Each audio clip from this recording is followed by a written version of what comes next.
kita harus mengenal dulu sosok seorang ulama, tokoh agama, Gus Miftah ya. Beliau ini juga dalam beberapa kesempatan sempat berjumpa dan saya lihat bahwa beliau ini cukup ulama yang cukup banyak bercandanya dan juga sebenarnya orangnya cukup baik ya dari sisi-sisi pribadi beliau yang saya kenal ya, karena sering juga beberapa kali berjumpa dan berkomunikasi kan gitu. Nah dalam hal ini, dalam persoalan yang lagi viral terkait dengan ada dugaan penghinaan terhadap seorang penjual es keliling yang mana di wilayah mana tuh, Magelang. Di Magelang dalam suatu ceramah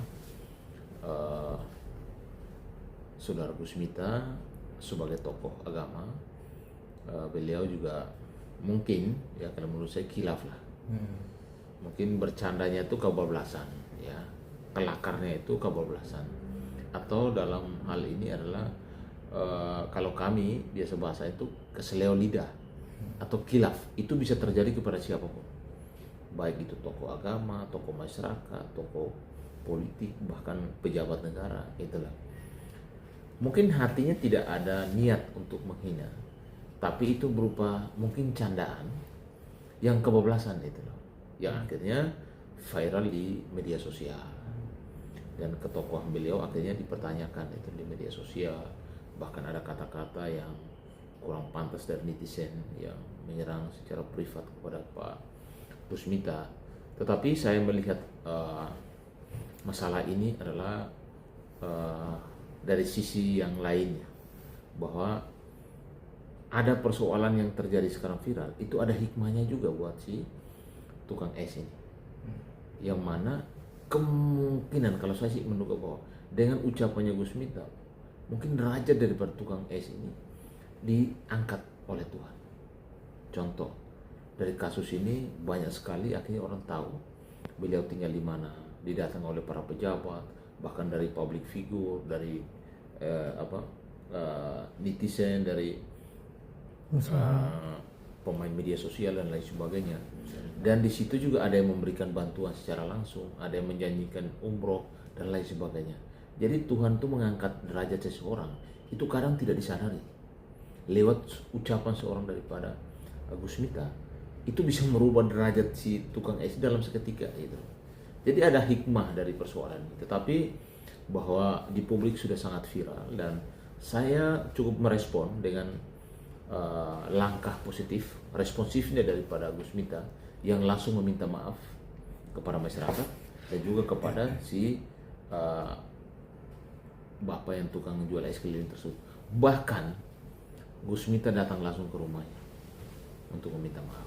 Jadi kalau saya minta kepada publik, kepada netizen, kepada masyarakat Indonesia, apa yang sudah menjadi hal positif yang baik, direspon baik ini ya, saya rasa tidak perlu harus lagi berkembang kemana-mana, bahkan viral kemana-mana, tapi kita sudahin persoalan ini. Karena ini bukan ada niat untuk mau menghina atau memfitnah atau mencemarkan nama orang, tetapi ada khilaf ketika beliau berbicara di publik terkait dengan masalah tukang es tersebut ya. Dan memang kalau kita ini, saya berbicara dari sisi hukum, potensi Gus Miftah dilaporkan itu ada, bisa itu di pasal 315 terkait dengan penghinaan di depan publik dengan ancaman hukuman kurang lebih, ini pidana ringan ya, itu kurang lebih 4 bulan sampai 6 bulan dengan denda kurang lebih 10 juta rupiah.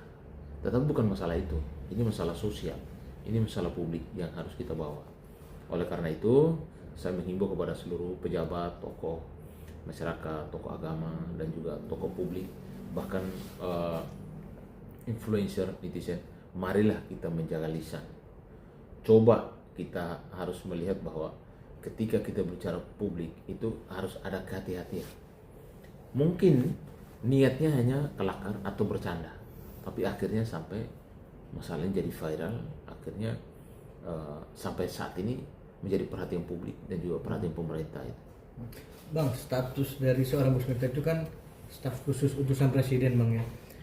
Pasti ada nama-nama juga yang ikut terbawa-bawa, Bang. Apalagi netizen udah banyak yang udah nggak mau maafin dia tuh bang. Ada yang dirugikan juga sih bang, mungkin selain dari Gus Miftah sendiri bang, menurut abang? Ya kalau menurut saya yang bersangkutan sudah minta maaf, dan juga mungkin yang si bapak yang tukang jual es keliling sudah memaafkan juga. Saya rasa kita juga netizen apa urusannya memaafkan atau tidak gitu. Tapi di sini kita harus ambil hikmahnya, bahwa setiap persoalan itu harus ada penyelesaian, baik itu secara personal, baik itu permintaan maaf, atau memang berhadapan dengan hukum. Ini kan soal masalah pilihan, siapa yang berbuat dan siapa yang bertanggung jawab. Tapi karena memang ketokohan Gus Miftah juga menjadi salah satu pejabat negara, ya ini yang akhirnya jadi viral, dan saya minta juga jangan sampai ini disangkutkan dengan urusan-urusan pejabat, karena beliau waktu menyampaikan itu kan di dalam satu acara ya, bukan sebagai suara utusan presiden, tapi sebagai seorang tokoh agama. Bang, meskipun Gus Miftah sudah meminta maaf secara langsung, bahkan menemui pedagang es tersebut, tapi masyarakat masih gelombang ketidaksukaan dan kesal kepada Gus Miftah itu kan masih banyak nih bang. Itu respon yang wajar nggak sih ketika masyarakat kesal kepada Gus Miftah, kalau abang secara utuh melihat videonya yang tersebar itu? Ya kalau menurut saya wajar-wajar saja. Namanya masyarakat kita kan sudah sangat cerdas. Mereka melihat bahwa kenapa sih kok ada sedikit perbedaan pandangan antara Pak Presiden dengan dia punya pejabat-pejabatnya. Pak Presiden kan bilang apa? Saya lebih respect kepada tukang jualan jalanan, anak jalanan, penjual penjual misalnya harian, bahkan dengan petani, nelayan dan lain sebagainya kan itu. Itu beliau selalu berstatement dimanapun berada. Nah, ini fenomena ini harus kita akhiri, bahwa masyarakat masih memandang ada hal-hal yang tidak terima, yang tidak memaafkan, itu urusan personal. Tetapi secara publik saya juga menyarankan supaya masalah ini kita sudahin, karena kedua orang ini, antara Gus Miftah dan juga bapak yang pedagang es ini juga sudah ada pertemuan itu. Itu kan baik, bahwa negeri ini kita lebih mengutamakan yang namanya adab. Kita lebih mengutamakan yang adanya harmonisasi urusan penyelesaian secara kekeluargaan, dan itu sudah dilakukan.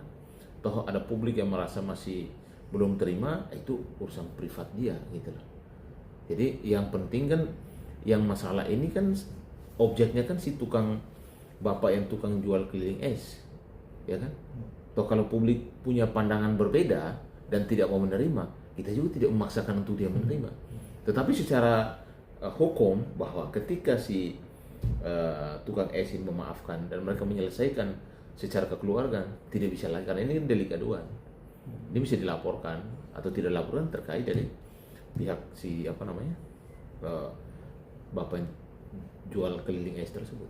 Gimana bang? Emang komitmen Pak Prabowo seperti ya, itu? Kalau menurut saya itu wajar ya, respon dari pimpinan negara ini supaya tidak terjadinya kegaduhan, apalagi ada dugaan unsur penghinaan terhadap pedagang atau penjual es, yang mana sebenarnya tidak ada niat, tapi kebablasan di dalam kelakar atau candanya Gus Miftah itu loh. Dan kita juga menganggap positif bahwa Pak Presiden lewat Seskap sudah langsung berkomunikasi dengan Gus Miftah untuk menyelesaikan persoalan. Gus Miftah juga langsung merespon dengan minta maaf di publik kepada masyarakat, kepada keluarga daripada penjual es tersebut. Bahkan Gus Miftah sudah datang juga ke rumah daripada si korban atau si bapak yang tukang jual es tersebut. Itu saya rasa keadatan ketimuran kita tuh masih ada lah, bahwa antara pejabat dan juga jual es juga ternyata tidak ada jarak antara mereka ketika ini terjadi, dan sudah bisa diselesaikan secara kekeluargaan. Ini hal yang sangat positif. Kalau menurut saya itu sebagai warga negara kita harus mendukung semua langkah yang baik ya, supaya kegaduhan ini bisa selesai dengan baik juga kan gitu.